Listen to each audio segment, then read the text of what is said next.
안녕하세요. 반갑습니다. TET 2급 실기. 자, 모의고사 6회부터 시작을 해보도록 하겠습니다. 이 마리엔젤이라고 하는 회사를 열어주시면 되겠습니다. 백데이터 모의고사 6회.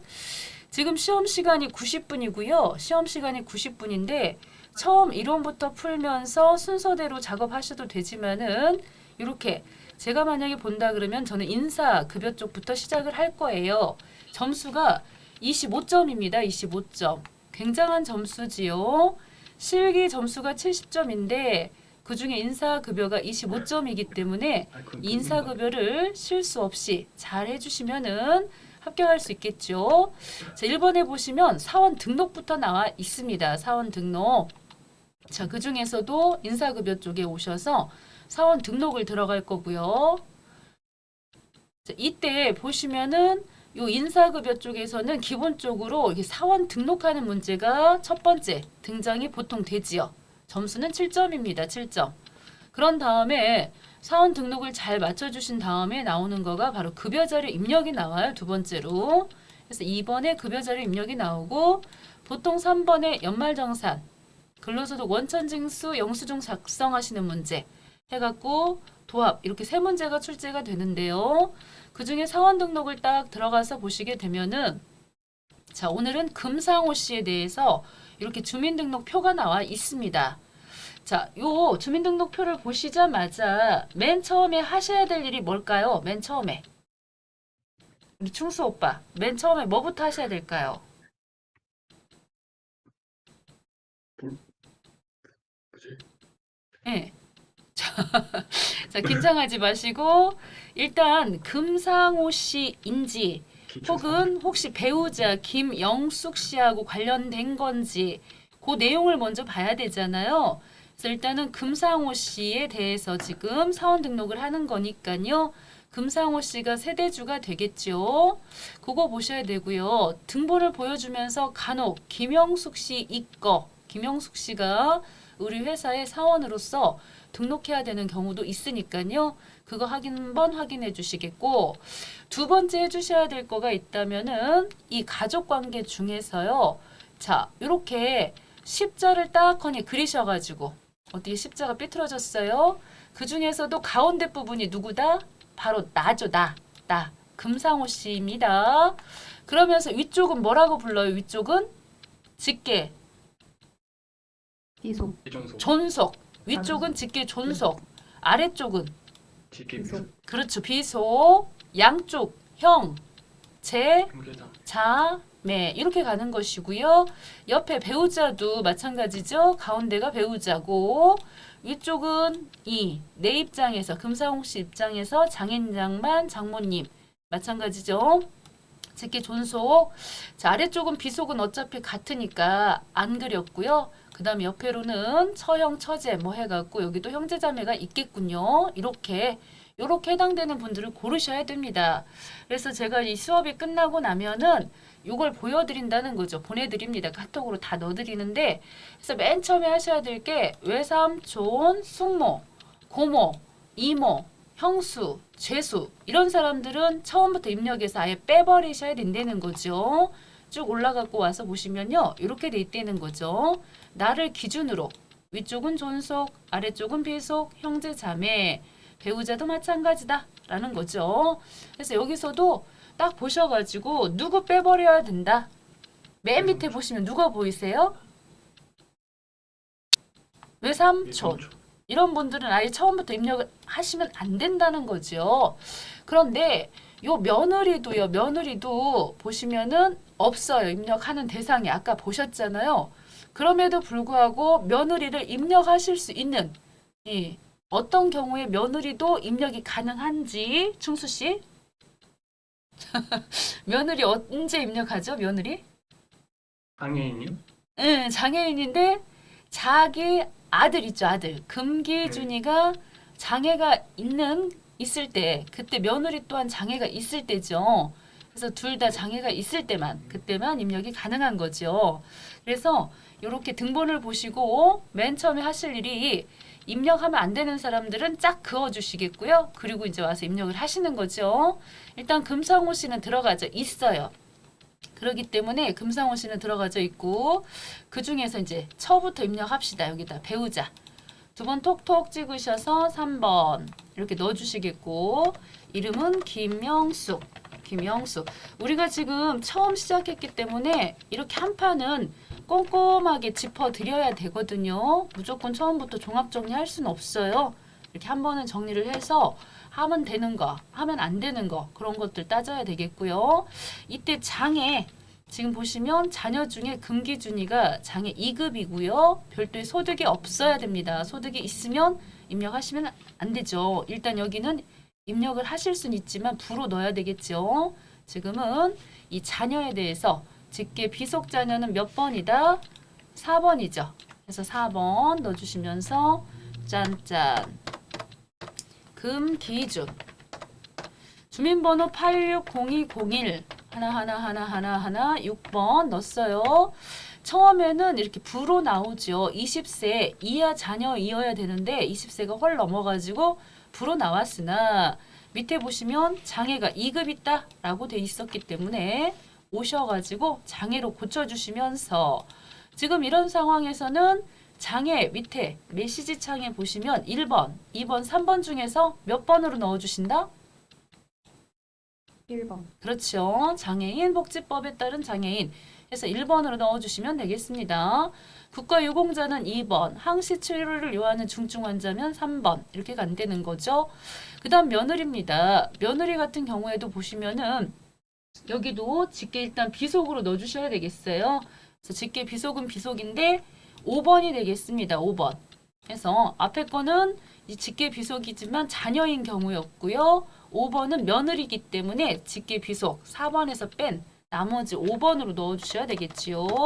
여기도 이은영 넣어주시면서 8703 이 하나 쭉 넣으시겠고 요 자리가 손은 아니잖아요. 그래서 두 번 톡톡 찍으셔갖고 잡읍니다. 그래서 며느리는 잡으로 넣으시면 되겠어요. 그래서 확인해 주셔가지고 잡으가 며느리다. 그 다음에 모친 넣겠습니다. 모친은 요 소득자의 직계 존속이 되겠지요. 금상호 씨의 어머니입니다. 해서 2번으로 넣었습니다. 2번 이렇게 넣어주시겠고 방금 우리가 빼먹은 게 하나 있지요. 이은영 씨도 내용을 밑에 쭉 보시면요. 며느리 이렇게 장애 상급이 있다. 이렇게 돼 있어요. 별도의 소득이 없다. 반드시 소득은 없어야 되는 거니까 장애로 해서 5번 찍어주셨어야 되겠고요. 여기도 이렇게 장애 상급이면 카드가 있는 거니까 1번으로 해주셔야 되겠죠. 그렇게 해서 모친. 자, 박순자 어르신까지 쭉 넣었어요. 자, 9번 됐겠고요. 자, 그 다음입니다. 장모님으로 들어갔네요. 제가 잘못 넣었나 보죠. 1번으로 넣어가지고 소득자의 직계존속으로 들어갔어야 되고 자, 외삼촌은 넣으시면 안 되겠죠. 그쵸? 외삼촌 넣으시면 안 돼. 자, 여기까지 넣었는데 자, 한 가지 확인해 줘야 될 게 있어요. 우리는 항상 이 사원 등록을 하실 때 확인하실 부분이 방금 보신 것처럼 이렇게 본인하고요. 배우자하고 이 부양가족에 대해서는 자, 나이 있죠. 나이. 본인은 나이 안 따지죠. 맞아요? 네. 네, 배우자도 나이 안 따지죠. 뭐만 따진다? 소득은 따지죠. 그쵸? 그리고 부양가족은 나이도 따지고 소득도 따지는 거죠. 이 의미 아시겠죠? 다시 본인은 아무것도 안 따져. 그렇지만 배우자는 나이는 안 따지되 소득은 따져요. 부양가족은 나이도 20세 이하, 60세 이상 그러면서 소득도 따진다. 그거였거든요. 그런데 소득의 종류가 굉장히 많잖아요. 이렇게 소득을 보시면은 소득 종류가 되게 많은데 그 중에서 우리 상식선에서 한번 생각해 볼게요. 자, 우리나라 조세 체계는 크게 자, 뭐로 나눠져 있다? 국세하고 황새. 지방세 이렇게 나눠져 있죠. 다시 국세는 국경을 통과할 때 내는 자, 국세는 내국세하고 국경을 통과할 때 내는 관세하고 이렇게 나눠져 있고요. 그 중에서 내국세는 다시 내세금을 내가 내는 직접세하고 내세금을 남이 내주는 간접세하고 이렇게 나눠져 있죠. 그 중에 직접세의 대표적인 게 뭐가 있다? 소득세, 그렇게 하고 법인세 뭐 이런 것들이 있는데 지금 우리가 보는 게 소득세이기 때문에 연말정산하고 관련돼서 이런 부분들은 다 소득세이기 때문에 소득세만 넣을게요. 간접세 대표적인 게 뭐가 있었어요?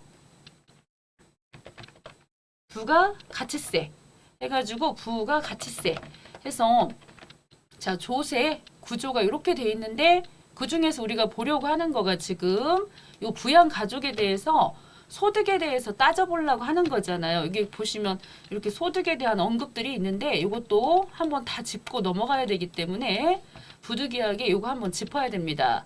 자, 우리나라 소득세는 크게 몇 가지로 분류할 수가 있지요? 효선 언니 몇 가지로 나눌 수가 있죠? 소득세는 우리나라 크게 8가지? 네, 일단은 세 가지로 나눠볼게요. 첫 번째가 종합소득 분류한다 그러니까 종합소득 있었고요.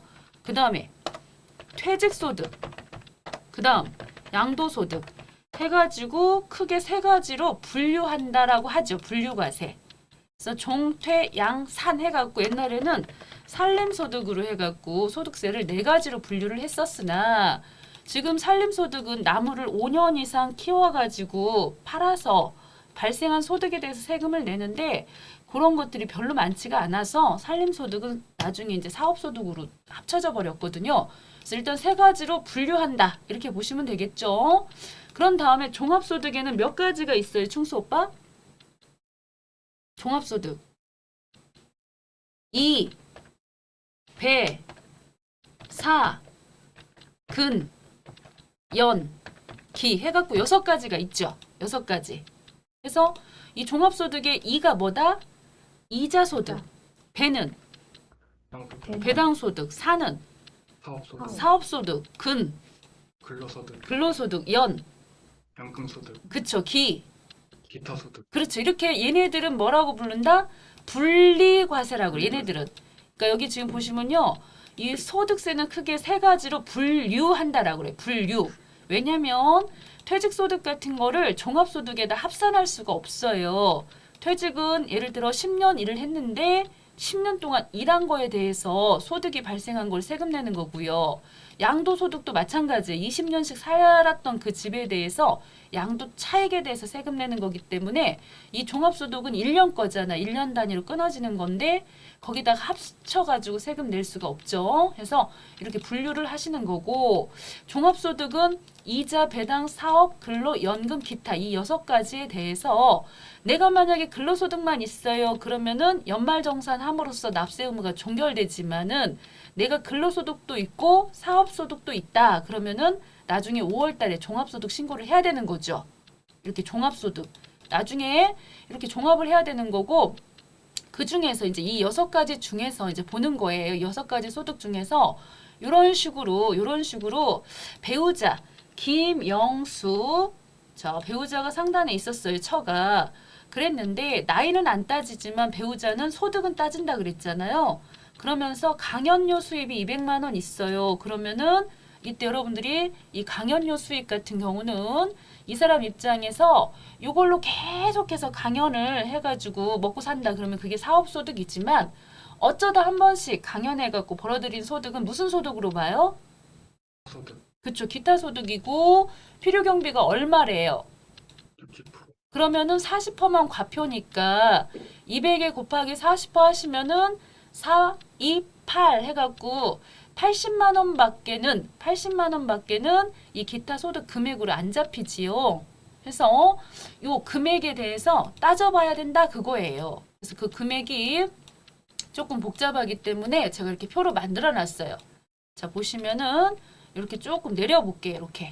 그래서 이런 내용이 여기 들어 있고요. 자, 이 내용이 방금 했던 내용입니다. 종합과세 해서 2배 사근 연기 그리고 분류과세 그래서 퇴직과 양도 종합하고 퇴직 양도 이렇게 세 가지로 분류가 되는 것이고 그 중에서도 이 퇴직 소득이 만약에 예를 들어서 100만 원 넘었습니다. 그러면 그 사람은 소득이 있다고 보는 거예요. 그렇기 때문에 여기서 부양가족 공제를 못 받는 거죠. 항상 100만 원을 기준으로 보시는데 그 100만 원의 금액이 이렇게 뒤에 그냥 뭐 이자, 배당, 사업 이게 아니고 항상 보시면 사업소득 금액 이렇게 뒤에다 금액자 붙어요. 그 금액이라고 하는 거를 여기서 잠깐만 한번 설명을 드려볼게요. 자, 근로소득 중에서도 우리가 근로소득이 있으면 반드시 뭘 빼줍니까? 근로소득이 있으면 근로소득 공제라고 하는 걸 한번 빼주거든요. 그거 뺀 거를 우리는 뭐라고 부른다? 근로소득 금액이라고 불러요. 항상 여기 보면 근로소득하고 근로소득 공제를 빼고 나온 금액, 그걸 뭐라고 부른다? 근로소득 금액하고는 다른 말이죠. 이거 이해되셨을까요? 뒤에 금액 붙는 거하고 앞에 근로소득하고는 다르다는 거죠. 어떻게 다르다? 여기서 이걸 필요경비라고 하는데 이런 필요경비를 빼고 난 금액을 근로소득 금액 이렇게 보시면 되겠고요. 해서 항상 이 필요경비 부분에 대해서 뺀 금액을 가지고서 100만 원이 넘었다. 그럼 소득이 있다라고 본다. 이렇게 지금 생각을 하시면 되는데 그중에 다 그렇다고 볼 수가 없는 거가 근로소득의 경우는 얼마를 기준으로 지금 현재 하고 있어요? 총급여 얼마 넘으면 소득 있다고 보고 있죠? 500만 원. 그쵸, 500만 원. 그 이유가 있어요. 왜 500만 원이냐? 이렇게 지금 따지고 들면은 이제 수업의 그 시간이 길어지겠죠. 지금 현재 2021년도 기준으로 4월 달까지는 시험 보시는 거 아시죠? 4월까지는 2021년도 기준으로 시험을 보시고 6월부터는 2022년도 기준으로 해서 시험을 보시거든요. 그래서 예전에는 여기 이것도 한 번은 보여드려야 됩니다. 이것도 여기 쭉 보시면 연말정산이 근로소득 원천징수 영수증 이거 작성하실 때요. 요 자리 딱 보시면 이렇게 총 급여가 발생했을 때 요 금액 중에서 비과세 되는 애들을 싹커니 빼버린다고요. 식대라든가 연장근로 같은 거 싹 빼버리고 과세되는 애들만 총 급여로 보신 다음에 그런 다음에 근로소득 공제라고 하는 거를 딱 빼줄 건데 여기를 잘 보시면은 500만 원이라고 하는 숫자가 나와요. 그래서 그전에는 지금 2021년도 전을 말하는 거죠. 여기가 총급여 곱하기 얼마였냐면 80%였어요. 80%. 80%여가지고 우리 와이프가 1년 동안 500을 벌었어요. 그러면은 80%를 공제를 해주기 때문에 58 해서 400만 원만큼 공제를 해주고 100만 원만 근로소득 금액으로 잡힌단 말이죠. 이렇게 근로소득 금액으로 잡혀요. 그러면은 100만 원까지는 소득 없음으로 해주기 때문에 우리 와이프를 여기다 기본공제 대상으로 넣을 수가 있었어요. 그렇게 되면은 뒤쪽에 있던 보험이라든가 각종 모든 공제들을 다 받을 수가 있었는데 갑자기 해가 바뀌면서 여기가 70으로 바뀐 거예요. 70으로. 그렇게 되면 어떻게 됩니까? 우리 와이프가 500을 벌었어요. 1년 동안. 작년까지만 하더라도 80% 공제를 해줘가지고 100만 원이어서 다 받을 수 있었는데 갑자기 이게 70%가 됨으로 인해서 350만큼만 근로소득 공제를 받아요. 그러다 보니 금액이 150 된 거예요. 150. 100만 원 넘으면 안 낸다면서요. 그래갖고 150이 넘어버리니까 기본공제 대상을 못 하겠지. 여기 안 들어가겠죠. 그래서 나머지 것들도 못 받게 되는 거죠.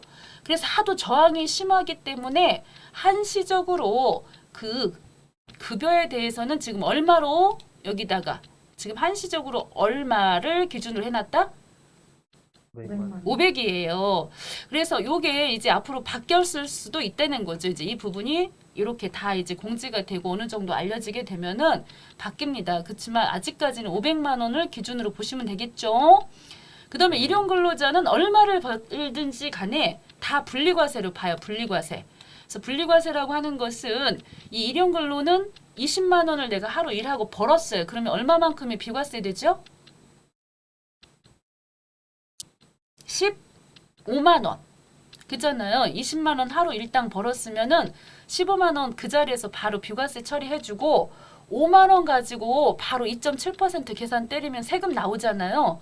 그래서 일용근로자에 대해서는 얼마를 벌든지 간에 요 분리과세 처리하지 종합과세 하지를 않아요. 그래서 이런 사람들 내 부양가족 중에서 일용근로자입니다. 그러면 그 양반에 대해서는 덮어놓고 그냥 기본공제 다 해줘 버려요. 그 사람은 충분히 세금을 그때 내버렸다라고 본다는 거죠. 이것도 이해되셨을까요? 네. 네. 그 다음에 이제 사업소득이랑 퇴직, 양도소득에 대해서는 얘네들은 무조건 퇴직이라든가 양도 부분에 있어서만큼은 그냥 100만 원으로 해서 여기서 나오면요. 무슨 필요경비 공제하고 이런 것들 잘 안 나오니까 그냥 100만 원으로 보시면 되고, 연금소득은 두 가지로 나눠져 있어요. 공적연금, 이렇게 국민연금 같은 경우에는 우리 부모님이 이번에 연금을 받았습니다. 그러면서 공적연금은 얼마가 넘어지어야지 된다? 516. 그쵸, 516입니다. 516. 그렇지만 사적연금은 얼마다? 1200. 1200 해서 이 숫자들 잘 기억해 주셔야 되겠어요. 그래서 여기도 보시면요. 모친 박순자 씨 이렇게 이 어르신에 대해서 얼마 나왔다? 사적연금이. 800. 그렇다고 한다면 1200을 넘지 않았죠. 네. 사적연금이니까요. 그래서 이 양반은 공제를 받는다 그런 얘기가 되는 거죠. 그래서 이 소득들을 잘 따져야 되는 것이고요. 기타 소득의 경우에는 지금 여기도 맨날 바뀌고 있습니다. 강연료는요. 지금 원고료나 강연료는 필요경비가 60%지요. 지금 이제 작년 같은 경우는 70%였었고 재작년의 경우는 80%였었거든요. 근데 지금은 60%로 잘 기억을 해주시면 되고, 순위를 결정짓는 상금 같은 경우는 80%가 필요경비이거든요. 그래서 몇 가지 숫자만 기억해 주시면 되는데 이 강연료가 많이 나와요. 그래서 60% 기억해 주셔야 되겠고요. 복권은 무조건 분리과세입니다. 복권 굉장히 세금을 많이 띄어가기 때문에 굳이 종합과세까지 하실 필요가 없어요. 그렇지만 뇌물은 무조건 종합과세 된다는 건 이건 이론에서 가끔 나오기 때문에 알아두셔야 되겠고요. 그 다음에 이제 금융소득에서는 이자와 배당을 합쳐서 금융이라고 하는데 이때 기억해 주셔야 될 숫자는 얼마? 2천만. 그쵸, 2천. 이렇게 해갖고 이 소득에 대한 것을 잘 따져봐야 할 일이 앞으로도 생긴다는 거죠. 그래서 이런 부분들은 하루아침에 정리되는 게 아니고요. 계속해서 모의고사를 풀고 기출문제에서 정리해가면서 정리하시면 되겠습니다. 자, 끝났습니다. 지금 사원 등록은요. 이렇게 금상호 씨에 대해서 이렇게 넣고 끝나버렸거든요. 다시 한번 볼게요. 자, 금상호 씨에 대해서 밑에 외삼촌은 처음부터 아예 X 표시다. 그리고 특히 이렇게 문제가 나왔을 때는 금상호 씨 혹은 김영숙 씨 누구 입장에서 요 사원 등록을 해야 되는 건지를 꼭 확인하셔서, 만약에 김영숙 씨였다면 지금 남편이 있기 때문에 김영숙 씨가 요 부녀자 세대주 공제를 받을 수 있는 건지 뭐 이런 것도 한 번씩 확인해 봐야 되는 것이 없겠지만 지금 그렇지는 않았어요. 특별히 며느리 부분이 있어갖고 며느리가 공제 받으려면은 이 아들 금기준이가 장애가 있고 이은영 며느리 또한 장애가 있어야 된다. 그거였죠. 넘어가도 되겠습니까? 네. 네. 자, 그 다음입니다. 급여 자료 왔습니다. 자, 이 급여 자료를 넣으시는데 오늘 거는 아주 심플하게 나왔습니다. 이 정도면 아주 심플한 거예요. 그런데 이 급여 자료 문제에서 간혹 뭐가 잘 나오느냐면 요 부분에 있어서 생산직이 나올 수가 있어요. 여기 생산직이 나올 수가 있고, 그 가운데 항목 중에 연장근로수당이라고 하는 게 있을 수 있어요. 그렇기 때문에 요 부분에 오셔가지고 지금은 김정수 사원이거든요. 그래서 김정수 사원에 대해서 사무직 사원이기 때문에 굳이 이 부분 하실 필요는 없지요. 생산직 여부 체크하는 거라든가 연장근로 비과세 여부 체크하실 필요가 없지만, 만약에 문제상에서 여기가 생산직 사원이었다라고 한다면 여기 꼭 체크하셔야 돼요. 여기 확인하셔야 됩니다. 그래서 이 부분 확인 한번 해주셔야 되겠고, 간혹 가다가 퇴사자 문제가 나올 수 있어요. 중도 퇴사자. 그럴 때는 사원 등록에 오셔서 퇴사 날짜 꼭 쓰시는 거 아시죠? 네. 네. 자, 지금은 아주 심플 문제이기 때문에 그냥 들어가 볼게요. 그래서 급여 자료 쪽으로 오셔가지고 제일 먼저 해주셔야 되는 것은 항상 뭐다 여기서? 수당. 그렇죠. 수당 등록 들어가서 기본급 상여 있고요. 식대 넣을게요. 식대. 그래서 식대는요. 과세입니까? 비과세입니까? 과세.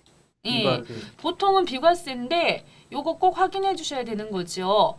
매월 고정적으로 지급하고 있는데요. 왜 주느냐? 음식물을 제공하지 않기 때문에 밥 사 먹으라고 주는 거. 이런 것들은 비과세지만 돈도 주고 밥도 줘. 이럴 때는 과세가 되겠죠. 지금은 비과세다.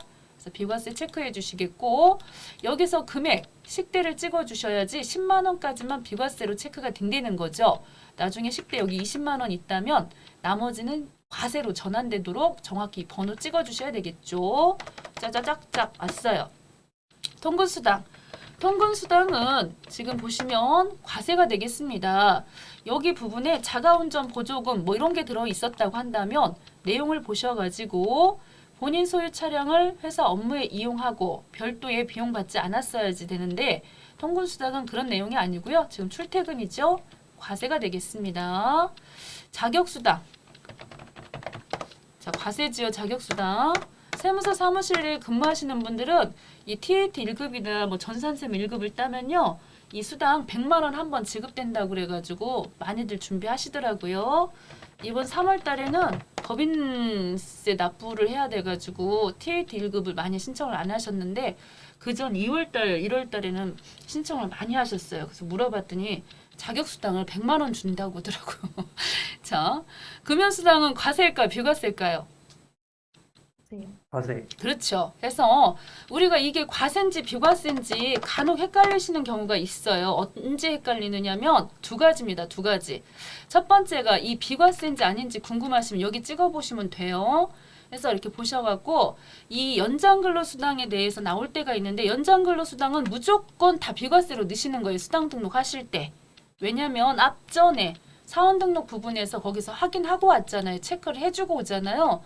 그렇기 때문에 생산직 같으면 자기가 알아서 비과세 여기가 아무것도 안 찍혀 있으면 사무직으로 보고 과세로 할 거기 때문에 우리 수당 등록 중에 연장근로가 나오면 무조건 뭘로 처리한다? 과세. 예, 비과세로 처리하시면 되고 그 다음에 여기 쭉 이런 항목들이 있으니까 잘 넣으시면 되는데 이 중에서 요 9번하고 10번 보이시죠? 간혹 가다가 이 국외하고 관련해 갖고 근로수당에 대해서 나오거든요. 그랬을 때 9번하고 10번하고 어떻게 구분하시면 된다? 생산직 사무직. 네, 그런 식으로 구분하시면 되고요. 특히 이제 10번 같은 경우는 중동 지역의 현장 있죠. 현장 건설 이런 말들이 나오면 10번이에요. 그래서 현장직이다 그럼 10번으로 가시면 되는데 요것 또한 요 전체 메뉴 쪽에 사원 등록에서 여기서 체크하고 오셔야지 되는 거죠. 이 국외근로 여부 이 부분에서 체크를 하고 오셔야지 이거 체크 안 하고 여기서 열심히 넣는다고 그래서 항목에 나오는 거 아니에요. 반드시 여기 체크하고 오셔야 됩니다. 자, 그렇게 해서 이 수당 등록은 마쳤고요. 그 다음에 이제 비과세 되는 부분 공제 등록 부분은 지금 현재로서는 안 보이고 있고요. 여기까지네요. 이렇게까지. 자, 그러면은 나왔어요. 몇 월 달인가 봤더니 2월 달입니다. 2월 달 거 급여를 언제 지급한대요? 다음 달. 그렇죠. 그래서 다음 달. 그래서 2월 달 거 급여를 1번으로 찍으셔야 됩니다. 이거 잘못 가시면요. 나중에 여기 상단 위쪽에서 지급일자 부분에서 삭제해야 되는 일이 벌어지니까 1번으로 잘 찍어주시겠고 2021년도 자 2월 달이 아니고 3월 달 10일로 찍어주셔야 돼요. 다음 달 10일 해서 금액 250 식대 10만원 통근 10만원 자격수당 10만원 금연수당 7만원 넣으시고 나서 소득세하고 지방소득세가 계산이 잘 나왔어요.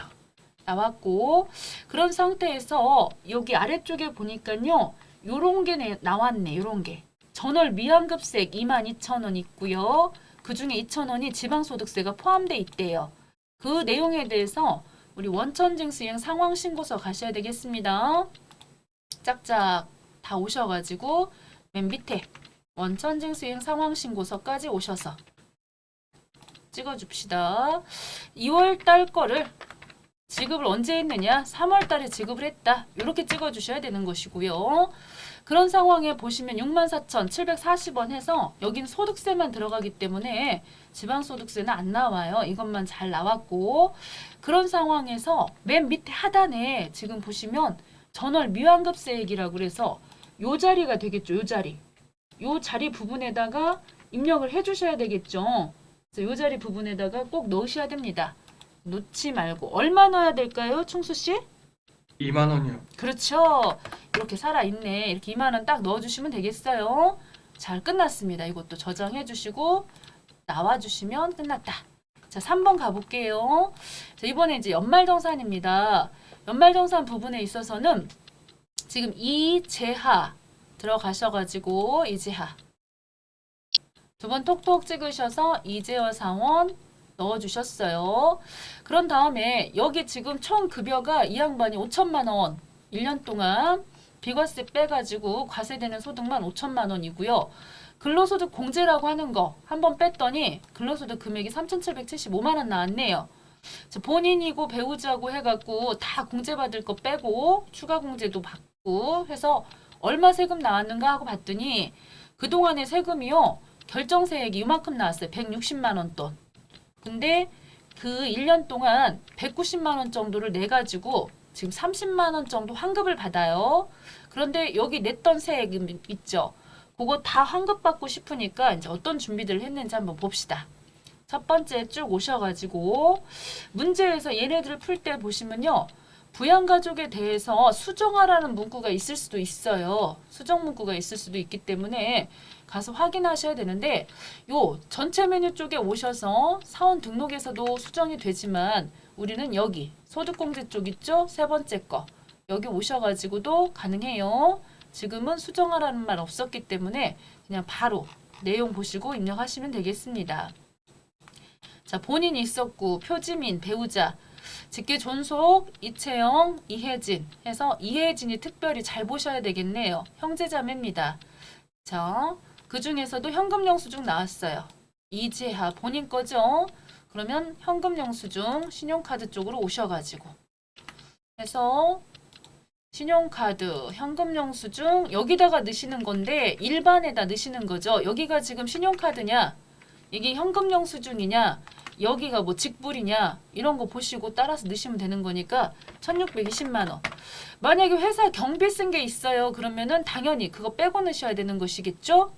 그쵸? 자, 쭉 오셔서 전통시장 이쪽에다가 또 넣어주시면 되겠다. 100만 원. 대중교통 72만 원. 벌써 끝나버렸어요. 됐죠? 네. 자, 간단해요. 이거는 이렇게 넣어주시면 되겠고 특별히 제가 지금 생각했던 거가 혹시 처제 같은 형제자매구나. 이 형제자매 같은 경우에도 여기 자료를 보시게 되면은 쭉 이런 내용들 이렇게 있고요. 그 다음에 이제 보시면은 이 부분을 또 조금 정리를 해야 될 필요가 있기는 하죠. 3번 문제 푸실 때는 저는 이렇게 써요. 이렇게 료, 기, 신, 고 해서 앞절만 따갖고 료비, 보험료, 기부금 해서 의료기, 신교 이렇게 쓰는데요. 그 이유는 뭐냐면 의료비나 보험료는 맨 첫 번째 보실 때 이 의료비 나이 따져요? 소득 따져요? 의료비 나이하고 소득 따져요? 안 따져요? 안 따져요. 따져요. 네, 안 따지죠. 다 안 따지죠. 그런데 그 전에 이거 소득 따지냐 뭐 나이 따지냐 그거 하기 전에 이렇게 옆에 보시면 십자 보이시죠? 십자의 의미가 네. 뭐다? 바로 방금 처음 시작할 때 보셨던 나로부터 시작해서 위쪽 존속, 아래쪽 비속, 옆에 형제자매 다 된다는 뜻이죠. 의료비나 보험료나 기부금은 다 돼요. 십자예요. 그런데 신용카드는 뭐예요? 보시면 일자. 일자죠. 그 의미가 뭐겠어요? 위아래. 그쵸. 형제자매 안 된다는 뜻이겠죠. 음, 그쵸. 위아래니까 이렇게 위로 아래 존속과 비속. 교육비는 뭔 자였어요? T. T자니까 네. 위에 존속 된다 안 된다? 안 되는. 안 된다는 거죠. 그래서 이것부터 일단 정리를 해 놓고요. 더하기 일자 T자. 그런 상태에서 의료비는 나이도 소득도 안 따져. 그 이유는 의사들 소득 노출시키려고 하는 의도인 것이지 절대 우리 생각해서 하는 게 아니에요. 항상 이 관점이 조세당국 국가 입장에 생각하셔야 되고 보험료는 나이도 따지고 뭣도 따져. 소득. 그쵸? 기부금은 나이 안 따지고 뭐만 따져.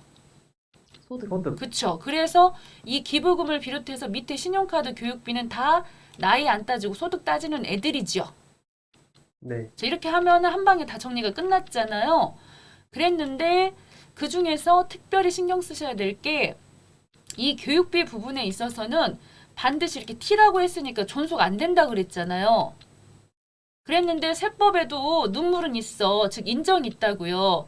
즉 밑에 쭉 내려갖고 보시게 되면요. 교육비 중에서는 누가 된다. 존속 안 된다고 했지만 이 존속 중에 장애가 있다면 장애의 경우에는 공제를 받으실 수가 있어요. 장애하고 관련된 교육을 받았을 때는 소득도 안 따지고요. 교육비 금액도 제한 없이 존속일지라도 해준다고요. 이해되셨죠? 네. 예, 어르신들 기본으로는 안 해줘. 기본적인 교육비 공제 안 해줘요. 그렇지만은 이렇게 장애가 있는 것에 대해서 관련해서 교육을 받는 부분에 대해서는 해준다. 그 다음에 본인의 경우는요, 학자금, 대출, 원리금 상환에 지출된 교육비도 해주겠고요. 자, 이런 것들 있으니까 한 번씩 다 보셔요. 자료는 잠시 후에 넣어드리겠습니다. 자, 그러면서 이제하 했고 쭉 내려서 요번에는 보험입니다. 보험은 소득공제 쪽에 오셔가지고 넣으시면 되겠고 특별히 이 자리를 보셔야 됩니다. 보장성은 되지요. 근데 누구는 안 돼요?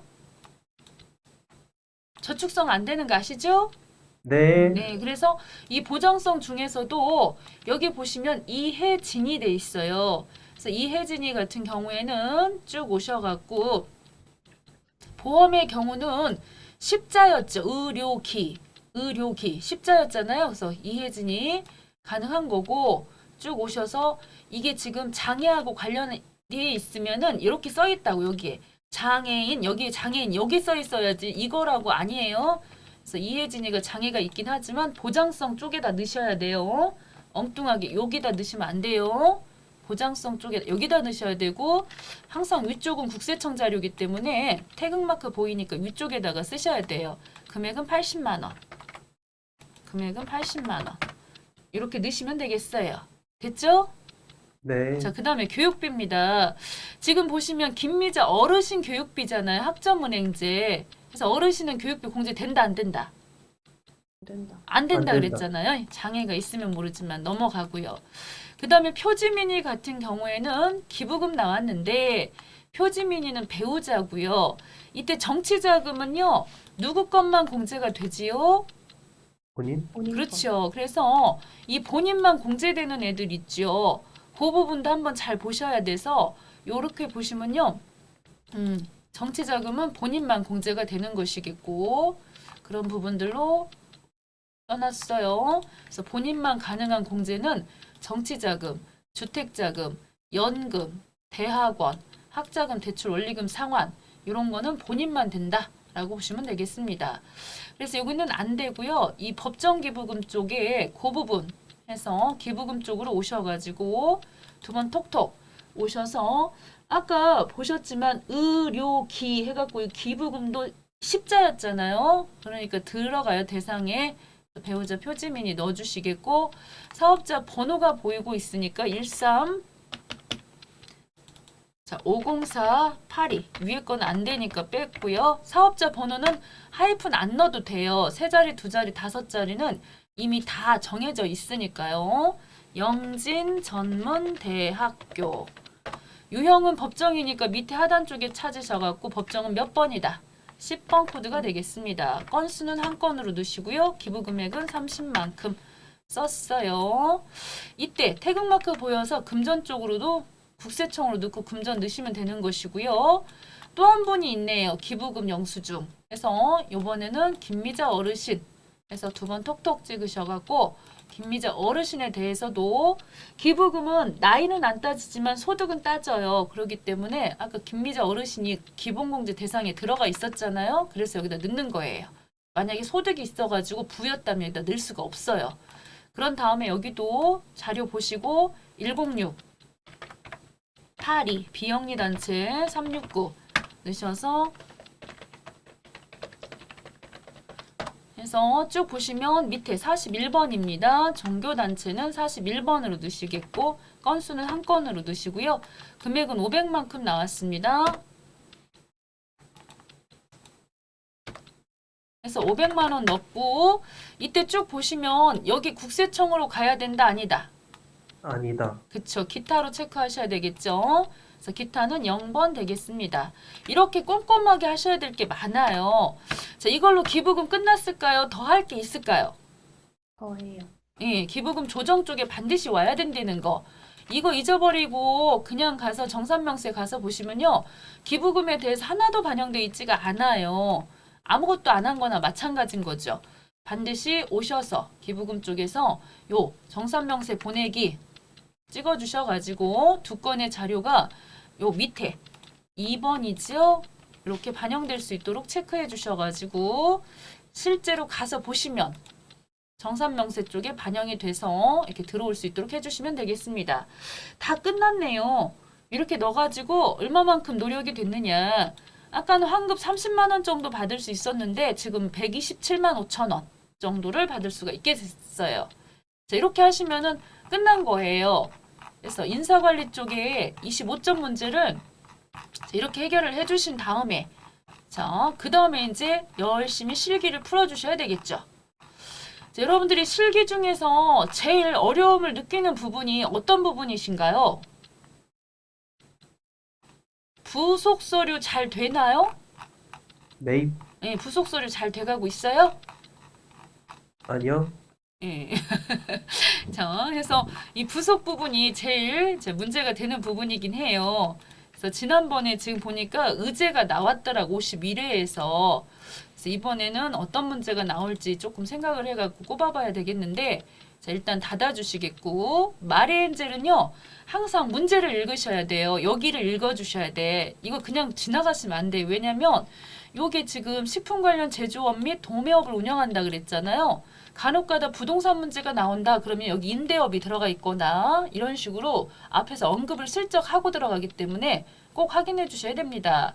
실무 수행 유의사항에 대해서는 안 보도록 하겠습니다만 앞으로 메인 매출은요 부가세 있으면 여기 부가세 없으면 일반 전표 그리고 타계정 대체할 일 가끔 나와요. TAT 2급은 그럴 때는 저기 8번 꼭 눌러주셔야 되는 거 잊지 마시고요. 채권 받을 것 채무 줄 것 예금, 보통 예금, 당좌 예금은 거래처 코드 반드시 쓰셔야죠. 안 쓰면 마이너스 1점 감점. 자금 관리해갖고 받으러움이나 지급어음에 대해서는 F3번으로 관리 꼭 해주셔야 되고요. 지금 TAT 2급이라고 해도 제조경비 쪽은 코드가 많이 나오진 않지만 꼭 500번대 잘 챙겨서 넣으셔야 됩니다. 판매비와 관리비는 800번대. 자, 1번입니다. 1번은 보통 3만 원 초과 거래 자료 많이 나오죠. 네. 그런데 오늘 문제를 보니까요. 3만 원이 초과했음에도 불구하고 이렇게 20만 원씩이나 되는데 요즘 같은 시대에 영수증을 갖고 왔단 말이죠. 그럼 의심받을 일을 한 거예요. 그런데 왜 3만 원짜리가 넘었는데 저걸 갖고 왔나 하고 내용을 봤더니 하계 휴가 시 영업부 직원 복리를 위해서 경북 울진군 울진읍 소재하는 이 간이과세자 굉장히 꼴짝인가 보죠. 자. 이런 펜션에 숙박을 해가지고서 20만 원 나갔는데 이런 영수증 받아올 수밖에 없었어요.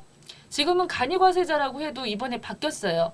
2021년도 7월 1일부터 바뀌어가지고 여기 4,800만 원 넘어서 8천만 원 그 사이에 들면 세금 계산서 발행할 수 있긴 한데 지금 여기는 그전 문제라서 이렇게 나왔습니다만 돈 나갔으니까 무조건 뭐부터 해야 돼요? 돈 나갔으면 일반 전표에다 입력부터 해야 되겠죠? 일반 전표 들어갑시다. 자, 날짜는 3월 2일자. 자, 이때 차변 쪽에다가 뭐라고 쓰자? 내용을 보시면 하계 휴가 시 영업부 직원 복리니까요. 복리후생비. 그렇지. 811번 복리후생비 가주시겠고요. 금액은 20만큼 썼습니다. 현금으로 다 지출했다고 그랬으니까 출금 끄는 것이고요. 끝났어요. 아주 간단하죠? 그런데 이때 요 부분에 영수증 수취명세서를 작성을 하셔야 되니까요. 오셔가지고 요 문제 1번 문제가 요즘에 잘 나오면서 지금 얘는요. 늘 자료가 많아요. 여기 울진 펜션, 경북 울진군 주소도 있지 뭐 이런 게 있잖아요. 그랬는데 요 국가하고 관련된 거 할 때는 요거 늘 게 없어 여기가. 그래서 여기는 있으면 이렇게 넣어주시는 거고요. 없으면 쭉 지나가셔도 됩니다. 여기는 지금 넣을 때가 있어서 쭉 보시고 넣으신다. 박원숙 사업장 지금 이 시즌이면요. 이거 타자 치고 있으면 안 되지요. 그런데 지금 제가 말씀드린 대로 오늘 처음 만났기 때문에 처음부터 막 브리핑 하듯이 막 요점 정리하면은 따분해요. 그러니까 한 번은 싹 정리 한 번 해야 돼. 이렇게 한 번씩은. 지금은 뭘로 간다? 15번이에요. 이렇게 펜션은 이 지역, 아까 울진, 읍 이랬잖아요. 그랬을 땐 읍 및 지역 소재 15번으로 가주시는 겁니다. 간이과세자 거래 15번. 이렇게 찍어주셔야 된다는 거. 그리고 811번 넣고요. 적용은 생략하셔도 돼요. 그렇지만은 이왕이면 밑에 있는 거 해서 직원 복리, 학예 휴가 해서 적당한 선에서 이렇게 숙박 간단하게 쓰시면 되는 것이고요. 그리고 와서 영수증 수치명세서 상단에 이런 상태에서는 불러오기 찍어주셔야 돼요. 그러면은 이렇게 들어가면은 가산세 안 물어도 되는 건이잖아요. 그죠? 이렇게 넣어주시면 됩니다. 자, 아무리 시간이 없더라도 한 가지 보여드리고 가볼게요. 자, 이렇게 지금 우리가 작성하잖아요. 저장을 했어요. 반드시 X 표시 눌러서 저장해 주셔야 돼. 그러면은 지금 이 건에 대해서 나중에요. 급수가 바뀌면 자, 여러분 중에는 이번에 T8 붙으면 1급 준비하실 분들도 계시잖아요. 그래서 1급에 만약에 들어가시잖아요. 그러면 여기가 최종 종합판을 있잖아요. 다 정리해서 법인세 납부를 해야 되는 건데 이 법인조정 파트에 와서 보시면요. 요 법인조정 두 번째 법인세 과세표준 및 세액조정계산서라는 게 있어요. 여기서 다시 한번 세법 기준으로 바꿔가지고 세금 계산을 할 건데 방금 우리 20만 원짜리 있잖아요. 20만 원짜리 요거는 지금 인정해줘요. 세금 가산세 안 물어도 되는 건이지만은 만약에요 가산세를 물어야 된다. 그러면은 자 제가 일부러예요. 여기 지금 금방 작성했던 영수증 수치 있죠. 이걸 슬쩍 지워볼게요. 여기를 슬쩍 지워볼게요. 자 지워가지고 여기도 자 지금 가산세 대상 건으로 지금 제가 바꿨어요. 일부러 20만 원짜리 그래 놓고 나서 여기 지금 보시면은 영수증 닫고 법인세 과세표준 요 자리 쭉 보시면 가산세 한번 보이세요? 여기 20번 항목에? 네. 그쵸? 그런데 요거에 대해서 쭉 요쪽에 보면 가산세라고 해서 계산하는 게 있어요. 우리가 앞에서 열심히 회계 쪽에서 작성하시고 온 서류에 대해서 가산세 계산서 오셔가지고 불러오기 이렇게 찍어주시잖아요. 그래서 벌써 가산세 계산해서 4,000원 보이실 텐데 쭉쭉 내려갖고 보시면요. 이런 식으로 앞에서 작성했던 거 영수증 수치명세서에 들어가 있던 애들 중에서 가산세 계산해야 된다고 했던 항목들에 들어와 있던 금액들 있죠. 있으면 지가 알아서 여기 자동으로 들어가고 2% 100분의 2면 2%인 거죠. 그래서 4,000원에 대해서 가산세가 이렇게 딱 계산이 되는 거예요. 그래가지고 저장해 주시고 나중에 요요 최종적으로 요 법인세 계산하는 요 명세서에 와서 불러오기 딱 찍으시면은 요런 식으로 가산세가 딱 반영돼 갖고 세금을 더 내게 된다 그런 얘기인 거예요. 확실히 이해되셨죠? 네. 자, 이렇게 다 연결이 돼 있는 거죠. 최종적으로는. 자, 그 다음입니다. 우리가 지금 여기까지 했는데 요거 이제 하면서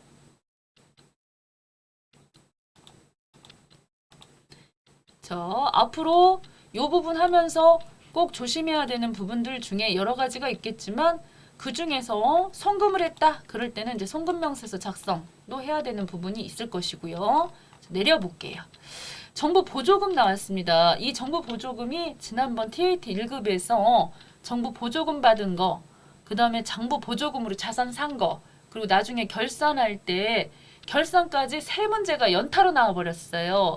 그래서 이 정부 보조금이 자 이번에 뭐 여기는 TAT 2급이기 때문에 그렇게 세 개가 다 연결돼서 나오면 너무 위험부담이 크기 때문에 그렇게까지는 안 나올 수 있지만 이건 꼭 알고 가셔야 됩니다. 자 볼게요. 3월 15일자에 중소기업청으로부터 우리 회사 보통예금 통장에 이렇게 3천만 원 입금된 거 보이시죠? 네. 예. 그래서 공장용 기계설비 도입을 위해서 중소기업청에 지원금 신청했는데 당사 한국은행 보통예금 계좌로 3천만 원이 들어왔다. 그러면은 3월 15일자 일반전표 간다. 자, 그러고 나서 차변 쪽 103번 보통예금에다가 한국은행 넣어주신다. 이런 거 안 쓰시면 마이너스 1점입니다. 1점이 합격을 결정짓는 점수기 때문에 굉장히 중요한 점수겠죠. 그러고 나서 대변 쪽에는 무슨 계정 과목을 쓰신다? 정보보조금. 그렇죠. 이때 코드 번호 몇 번 쓰래요? 126번. 그쵸. 126번. 그런데 126번을 딱 써갖고 가서 보시면요. 지금 안 만들어져 있어가지고 회사 설정 계정 과목으로 뜨지요. 그래서 다시 오셔가지고 여기 계정 과목 및 적요 등록 그 중에 126번 찍어서 회사 설정이면 비어있는 거니까요. 여기다가 정부 보조금 이렇게 코드를 만들어 주셔야 된다는 얘긴데요. 이때 반드시 이거 차감이고요. 그리고 누구하고 관련 있는 코드다? 통예금. 그렇죠. 이거를 꼭 찍어 주셔야 됩니다. 이거 차감이고요. 관계 코드 여기 103번 이거 꼭 써주셔야 됩니다.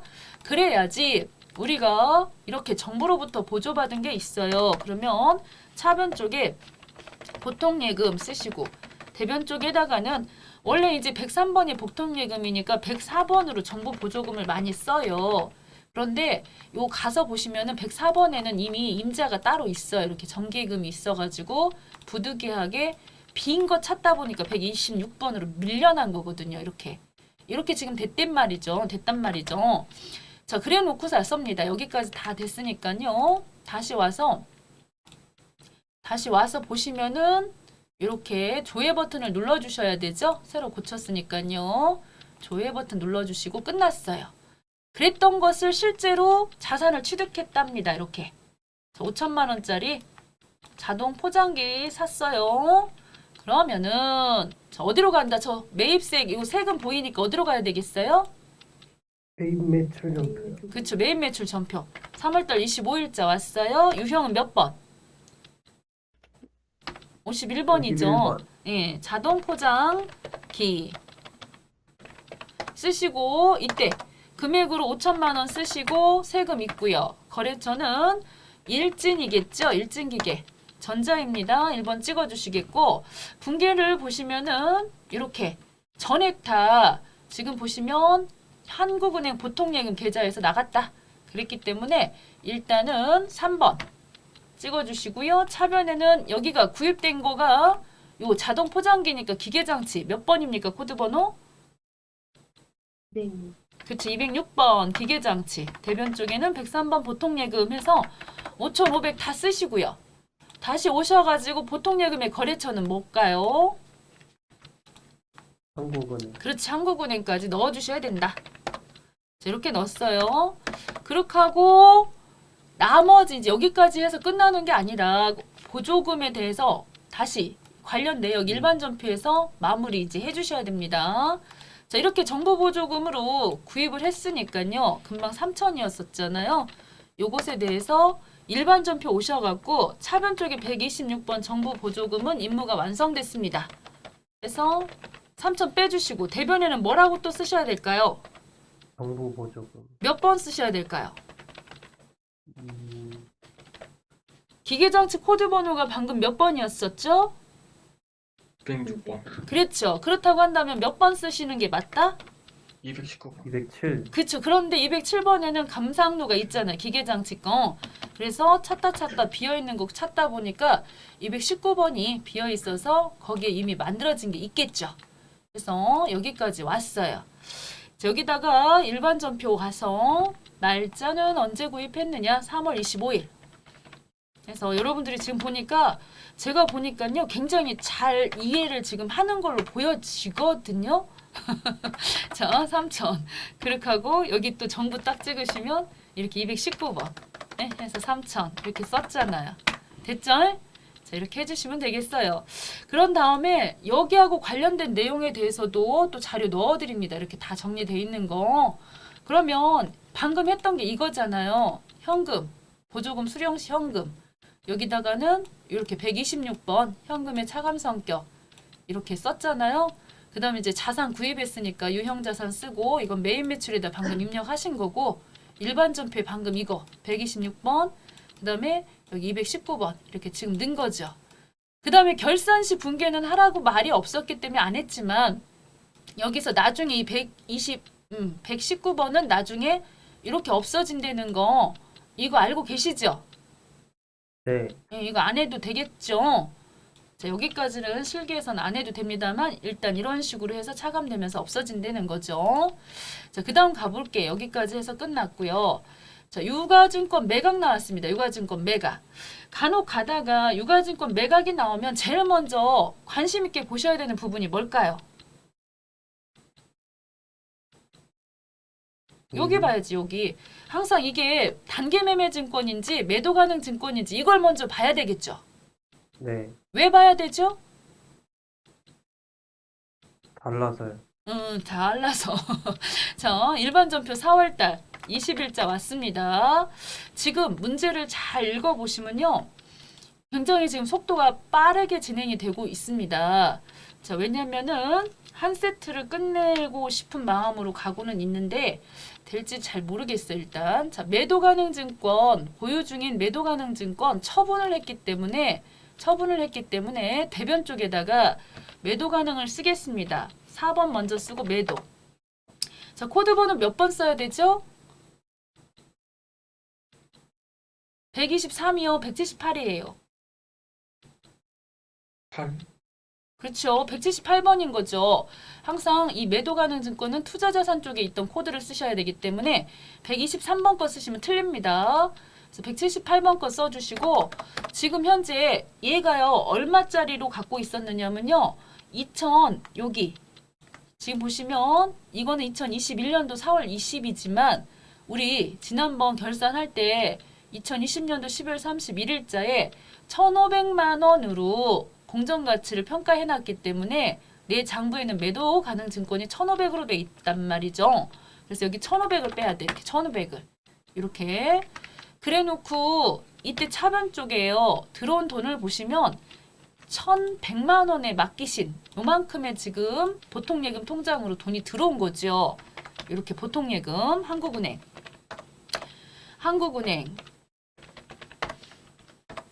금액은 1,100이 들어왔어요. 그럼 차이 나는 게 얼마죠? 400. 100만 원. 그래서 400만 원을 여기다 쓴다 안 쓴다? 안 쓴다. 그렇지. 그거야 그거. 왜 이렇게 잘해요? 자, 왜냐면은 400만 원을 써버리면 틀려요. 뭐 때문에 그렇는다. 항상 이 매도 가능 증권에 대해서는 지난번에 평가를 하면서요. 1200이었던 거 지금 1500으로 평가하면서 300만큼 뭐라고 잡아놨겠어요? 평가 이익. 그렇지. 해서 요 합계전액 시산표를 가셔가지고 오늘 날짜 4월 20일자 하셔서 가서 보시면요. 자, 자본 쪽입니다. 자본 쪽에 쭉 내려갖고 보시면은 그 중에 기타 포괄손익 누계 쪽에 이 300만 원이 이렇게 자리 차지하고 있는데요. 그랬을 땐 처분했기 때문에 이제 얘가 여기 있을 필요가 없어. 그래서 차변 쪽으로 매도 가능 증권 평가죠. 해서 지난번에 이익 났다고 했던 300 정리하고 그리고 나머지 금액에 대해서만 100만 원에 대해서만 처분 손실로 매도 가능 증권 처분 손실로 처리를 한다라는 거. 이렇게까지 정리를 했다고 한다면요. 지금 살아있는 거예요. 지금 보니까. 굉장히. 예, 충수 오빠는 합격하게 생겼다. 고득점으로. 예, 기분 좋죠? 안 좋아요? 자, 말이 없어. 자, 이렇게 정리 끝났어요. 자, 넘어가도 돼요? 네. 네. 자, 그 다음에 부가가치세 발급 전송하는 문제입니다. 다음부터는 이 문제는 안 할 거예요. 그래도 한 번은 해야 되겠죠. 그래서 날짜 5월 20일자가 나왔습니다. 그런데 이것도 만만히 보셔서는 안 돼요. 왜냐면은 지금 같은 경우에는 요 5월 20일자 한 건만 나왔지만 경우에 따라서는 월 합계 세금 계산서일 수도 있고 그 다음에 세액 자체가 없는 영세일 수도 있어서 꼼꼼하게 내용을 두루두루 살피셔야 되고요. 지금은 이제 5월달 20일자가 되겠습니다. 유형은 물론 11번이군요. 분명 AC 101 쓰시겠고 300에 7만 원 코드입니다. 스마일. 자, 이쪽을 쓰시면 안 되는 거죠. 숫자 1번을 쓰시면 가서 발급 전송할 때 자료가 없고요. 자, 분계를 보시면은 500만 원은 한국은행 보통예금 계좌로 받고 나머지는 자기합수표로 받았대요. 그랬을 때는 복잡스러우니까 3번 찍습니다. 그래서 대변의 제품 매출, 차변에는 103번 보통예금 500 쓰시고 다시금 거래처 꼭 챙기셔야 돼서 한국은행 썼어요. 그 다음에 이 자기합수표로 받은 건 뭘로 처리한다? 현금. 그렇지. 현금 처리하셔갖고 18100 자, 왔어요. 지금 발급 전송을 한 번은 하라 그러기 때문에 어쩔 수 없이 오셔서 밑에 보시면 네 번째 칸이지요. 그래서 발행 및 내역 관리 쪽에 오셔가지고 날짜 자 2021년도 5월달 20일 체크하시고 전자 발행 눌러주시겠고요.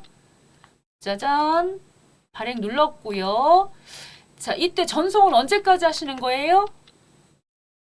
늦어도 다음 날까지는 하셔야 되는 거지요.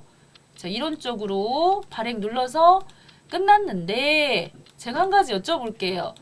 만약에 가셔가지고 조회 버튼 눌러주시면 전자 세금에 발행이 들어가 있을 건데 잘못했어. 해보니까 실수로 숫자를 200 쓴 여기 300을 써야 되는데 200을 썼네. 그럼 다시 해야 되죠. 그래서 체크해갖고 삭제를 눌렀어요. 삭제가 불가능하대요. 이럴 때 어떻게 해야 돼요? 수정? 응, 이럴 때. 전자세금. 자, 충수 오빠 얘기해 보세요. 어떻게 한다고요? 안 지워져 지금. 전자세금 가서 취소. 전자세금 왔어요. 발행 취소. 발행 취소? 자, 발행 취소 눌러볼게요. 취소하시겠습니까?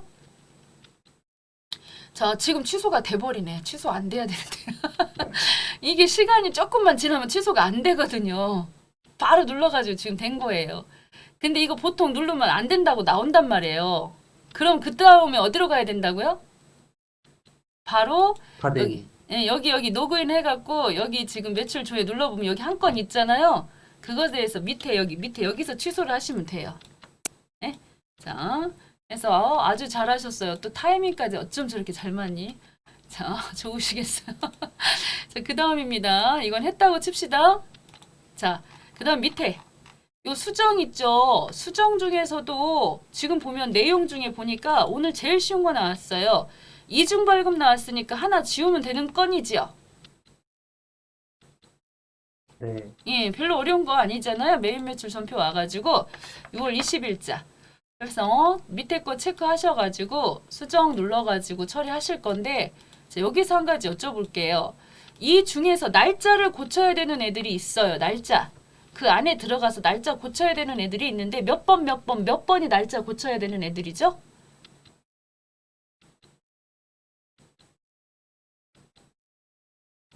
지금 같은 상황에서는 착오에 의한 이중발급인지라 6번이잖아. 6번 지금은. 그래서 6번 그냥 눌러가지고 들어와서 이렇게 그냥 아무것도 날짜 고칠 필요가 없지만 이 날짜를 언제 고쳐야 되느냐 제가 그걸 물어본 거예요. 어떤 경우에 날짜 고쳐야 되죠 여기? 환입, 예, 환입 또 해제, 또 내국신용장. 예? 내국신용장 사옥에서. 아닌데? 아니요? 해서 언제냐면요 234. 자, 날짜 고쳐야 되는 경우를 아예 그냥 머릿속에 딱 정리하고 계세요. 그것만 확실하게 잡으면 나머지 어려운 게 없으니까. 자, 다시 한번 그 안에 들어가서 날짜 고치는 경우가 이렇게 234. 이 내국 이거는 고치는 건 아니에요. 내국 신용장 이 사후 개설 부분은요. 여기만 쓰지 그 안에서는 안 고쳐요. 이 안에 들어가서는.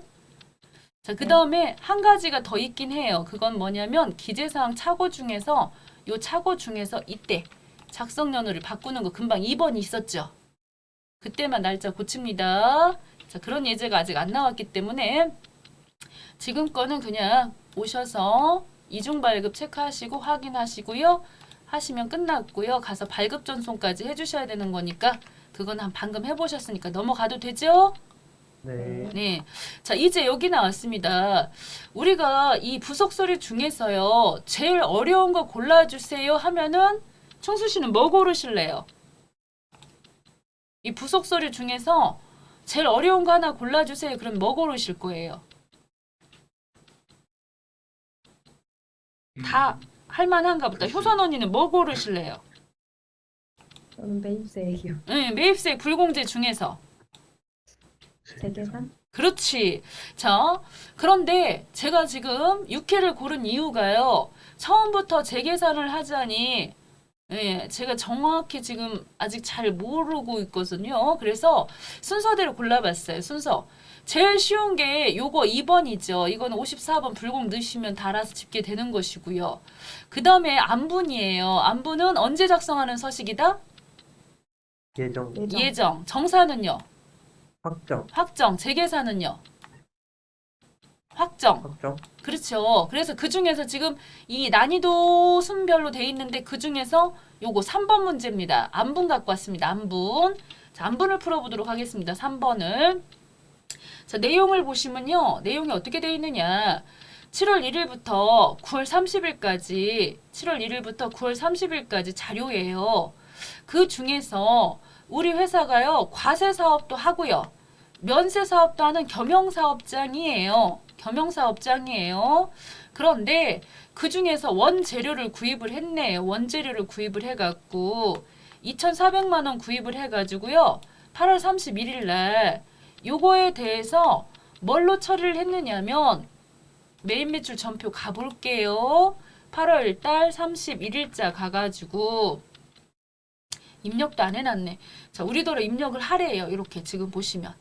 네, 과세 매입으로 즉 51번으로 입력을 하래요.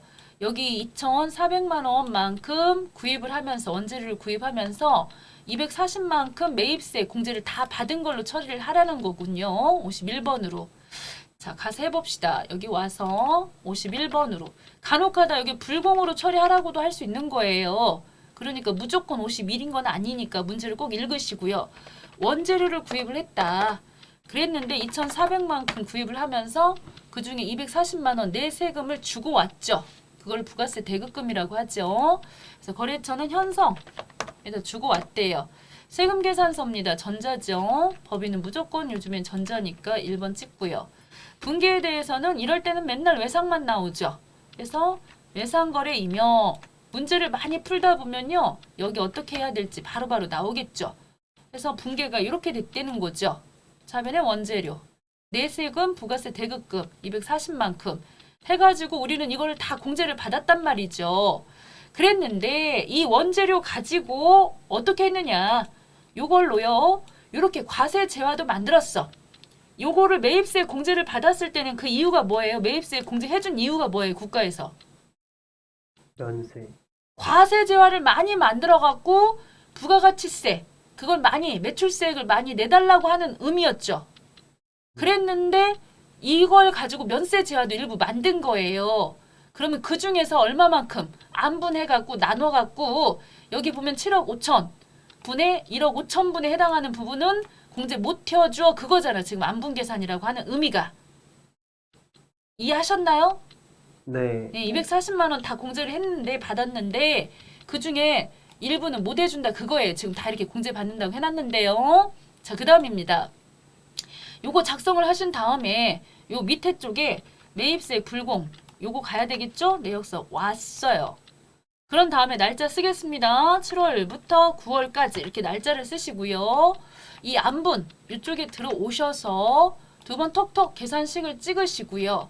우리는 무조건 1번이에요. 왜냐면 공급가액으로 자료를 주지 이런 면적이나 뭐 이런 걸로 알려주진 않으니까 1번 산식 찍으시면 되겠죠.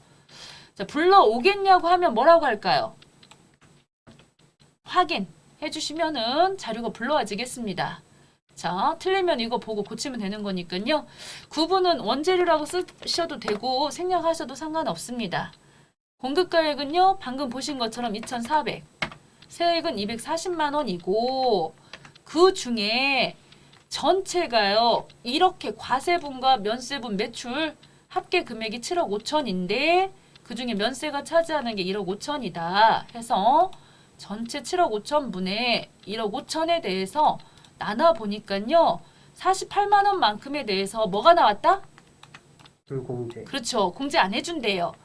자, 240 중에서 48만 원 공제 안 해준대요. 이걸 입력하는 순간 여기 가서 보시면요. 아래쪽에 이미 작성이 끝났기 때문에 신고서에 이미 반영돼 있습니다.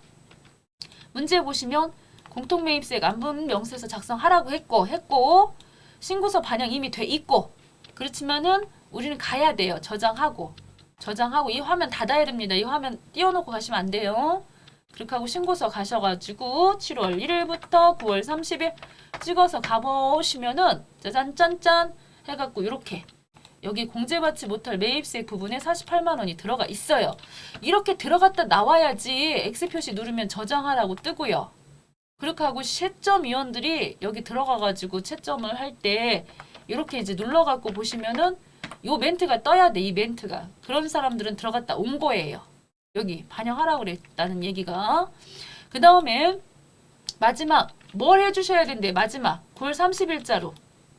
회계. 그쵸, 회계 처리합시다. 자, 회계 처리 어떻게 해야 됩니까? 방금 우리 매입 매출 전표에서 보셨잖아요.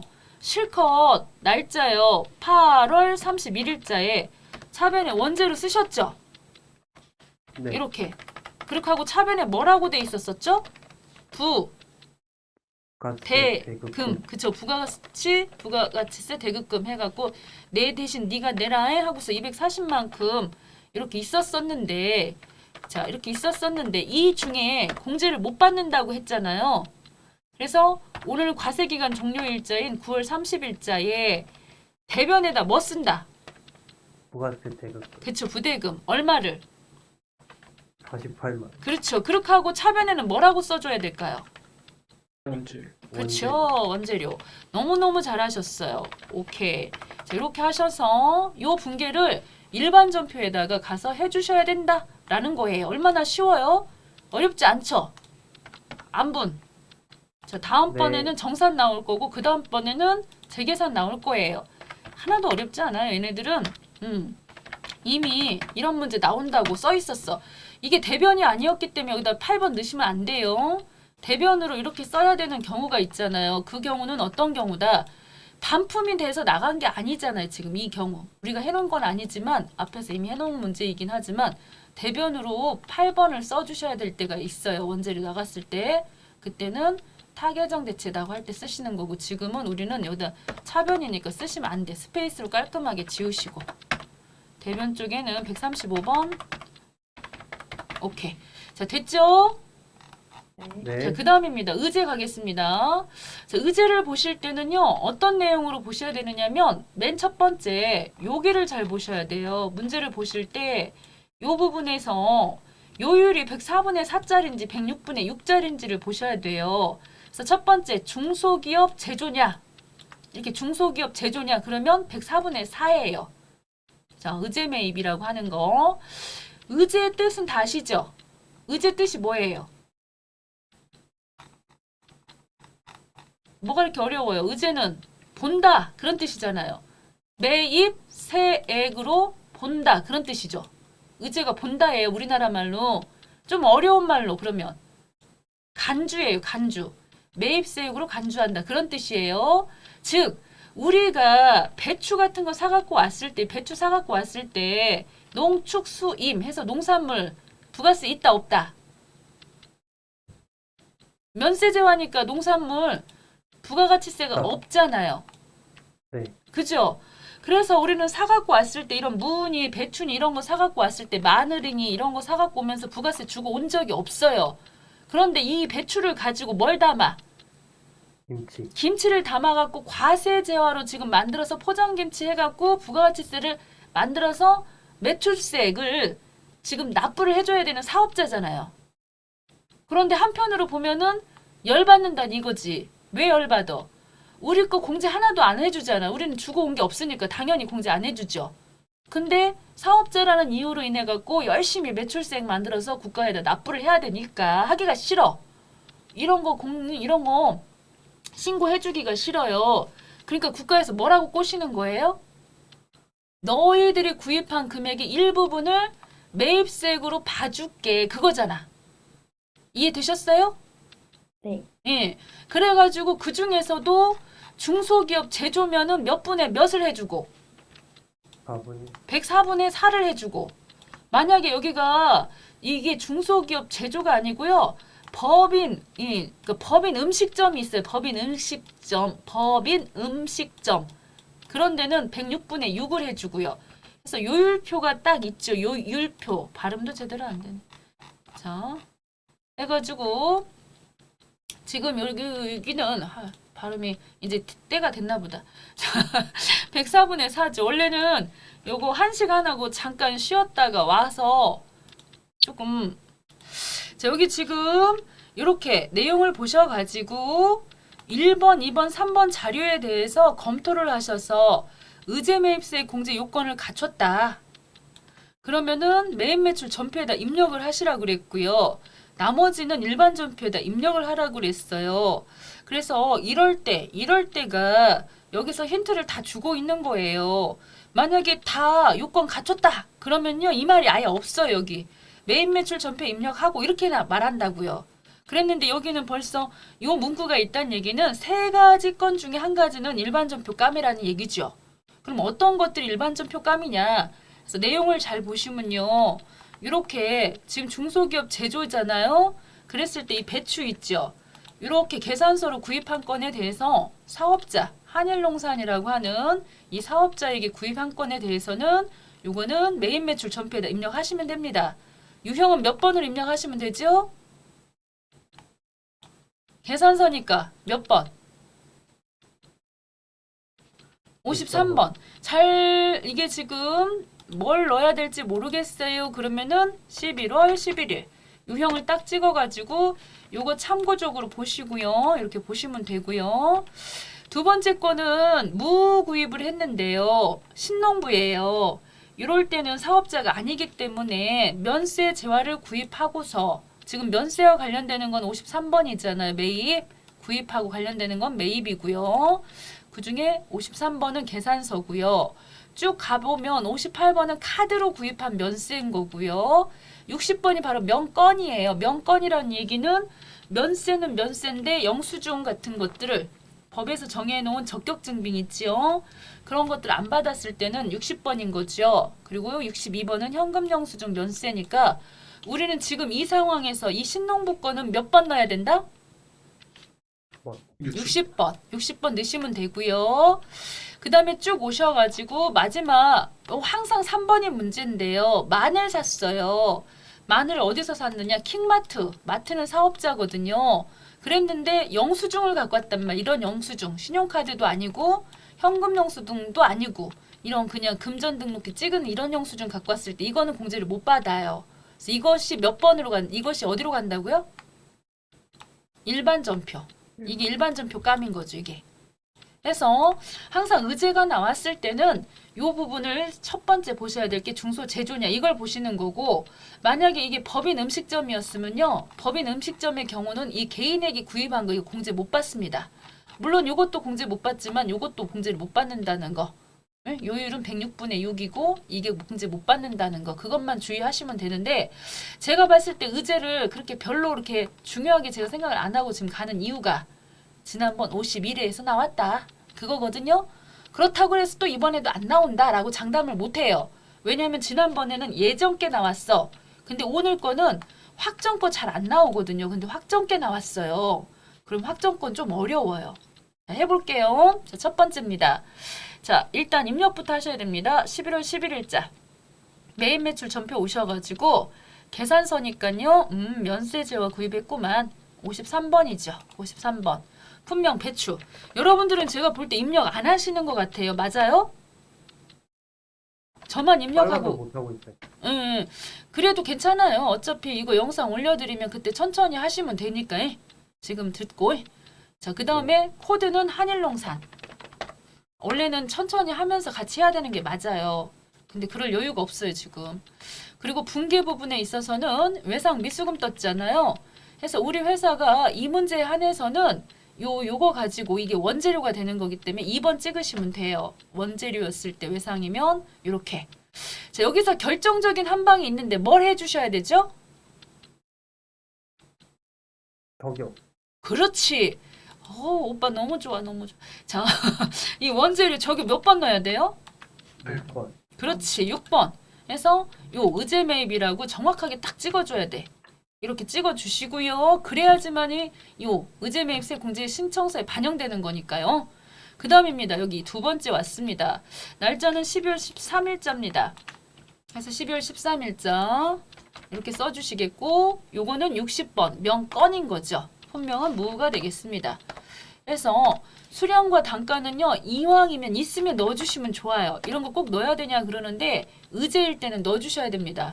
그래야 저쪽에서 뭐라고 안 해요. 신고서 쪽에서. 자, 500 썼고요. 그 다음에 거래처는 신농부.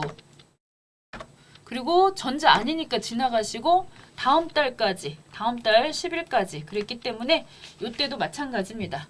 요때도 오셔가지고 2번으로 찍어주시면 됩니다. 원재료니까 외상 하고서 이거 공제 받는다 못 받는다? 받는다. 받는다 그랬으니까 적요 6번이죠. 이렇게 정확히 찍어주시면 됩니다. 여기를 찍었음에도 불구하고 간혹 가다가 안 나올 때가 있어요. 신고서 쪽에 의제 쪽에 가가지고 매입 신고서 여기 누르실 거잖아요. 딱 와가지고 가서 여기 날짜 11월입니다. 그 얘기는 10월부터 12월. 자, 확정이란 얘기인데 두 건이 있어야 되는데 가보니까 한 건밖에 없다든가 그러면은 풀린 거예요. 6번이 빠진 거예요. 어떻게 하다가 다시 가서 확인해서 넣으시고요. 그 다음에 얘는 부득이하게 문제상에서요. 만약에 이거를 일반 전표에다 넣으라고 말이 없고 다 매입 매출 전표에다 입력하라고 만약에 했다. 이 말이 없었다. 그러면은 요거요. 60번으로 넣으시는 거 맞아요. 60번 명건으로. 대신에 적요만 넣지 않으시면 되는 것이고요. 지금은 일반 전표에다 넣으라고 그랬으니까 10일 20일자 일반 전표 오셔가지고 대금 결제는 뭘로 했니? 가서 보니까요. 현금이라고 써있어요. 유일하게 현금. 이런 거 꼼꼼하게 챙기셔야 됩니다. 출금으로 해주시겠고요. 153번 원재료가 되겠죠? 마늘은 우리 회사의 원재료가 된다. 20만 원 쓰시고 적요를 쓰시면 안 되는 거잖아요. 이번에 공제 못 받잖아요. 이거. 아시죠? 이거 왜 안 썼는지? 네. 네. 네. 그렇게 하셔서 오셨어요. 그러면은 해당되는 두 건이 들어와 있고요. 자료 열어가지고 요일 104분의 4, 104분의 4로 잘 돼 있고요. 그 다음에 확정 때는 반드시 정산을 해야 되기 때문에 이거를 들어가야 된다 그 얘기인 거죠. 그러니까 예정 때는 안 들어갔어도 되지만 정산은 들어와 주셔야 돼요.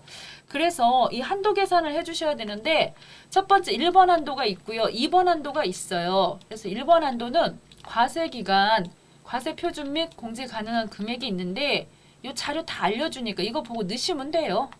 해가지고 여기 지금 보니까요. 2021년도 이익이 김치 제조와 관련한 전체적인 공급가액은 10억이래요. 10억. 그 중에 예정은 6억이고요. 이익이 확정은 4억이라 그래가지고 여기다가 예정은 6억, 확정은 4억 넣으셔서 전체 10억 분의 40%가 한도거든요.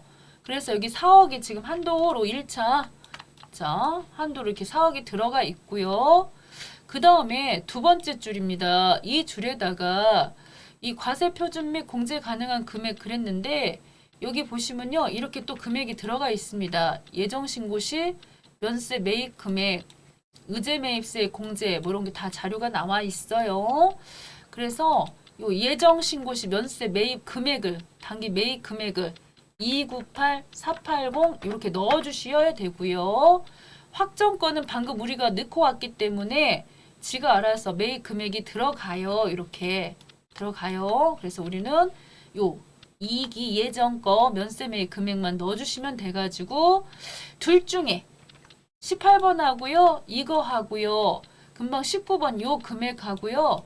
비교해서 작은 금액이 한도 계산하는 금액으로 들어간대요. 공제 대상 금액으로 들어가서 그거에 밑에 104분의 4를 계산을 해서 나온 금액이 이만큼 이번에 이익이 지금 현재 기간, 이익이 예정 확정 전체적인 6개월치 금액이 이만큼이래요. 의제 매입세액 받을 수 있는 금액이. 그런데 이미 예정 때 얼마를 받았느냐면요. 11480 요만큼을 이미 예정 때 받았다는 거예요. 이만큼을. 그쵸? 의제 예정 때 받아 먹었기 때문에 나머지 차액에 해당하는 만큼 이만큼만 이번에 공제받으실 수가 있다고 나온 거예요. 자, 어때요? 어려운 건 하나도 없죠? 네. 예, 다만 입력만 정확히 칸 보시고 넣으시면 되는 것이고요. 그런 다음입니다. 이렇게 넣었으면은 그 다음에 해주셔야 될 게 작성은 이미 끝난 거고 반영도 이미 됐어요. 아까하고 똑같아요. 이거 반영 이미 돼 있어요. 가보시면 신고서에. 그래서 가서 보시면 신고서 열어서 요거 이렇게 열어놓고 가시는 건 불안해요. 그래서 한쪽에다가 2,125,384 네, 이렇게 넣으시고요. 자, 오셔가지고 신고서 가서 보시면요. 10월 1일부터 12월 31일 찍어서 엔터 때려 보시면은 짜잔 짠 하고서 이렇게 들어가 있다는 거죠. 이 금액. 그래서 우리는 회계 처리만 합시다. 자, 회계 처리 갑시다. 자, 오늘은 몇 월 며칠로 넣으셔야 돼요, 충수 씨? 2기 확정 과세기간 종료일자인 몇 월 며칠? 12월 31일. 예, 그쵸. 12월 31일자로 해가지고 차변에 뭐라고 써준다? 그쵸. 내가 내지도 않은 부가세 대급금 해준다잖아. 이만큼씩이나. 예? 그죠? 이만큼씩이나. 그리고 대변에는 뭐라고 써야 돼요? 원재료 그렇죠. 이때 원재료 할 때 정규 8번 써요, 말아요. 써요. 그런데 이제는 안 써도 프로그램이 이 정도 의제하고 재활용에 대해서는 지가 커버 쳐줘요. 안 써도 문제 없어요. 프로그램에서 알아서 해주니까. 근데 성격적으로 이거 안 쓰면 잠이 안 올 것 같아. 그러면 쓰세요. 해서 여기다가 안 쓰셔도 상관없어요. 2115384 이렇게 쓰셔도 되고 적요 8번을 쓰셔도 상관은 없어요. 썼다고 틀렸다고 하진 않죠. 자, 이렇게 해서 마무리 됐습니다. 자, 그 다음입니다. 이제 마지막 결산 되겠습니다. 자, 결산 부분에서 전기 2월 된 성급 비용이 있대요.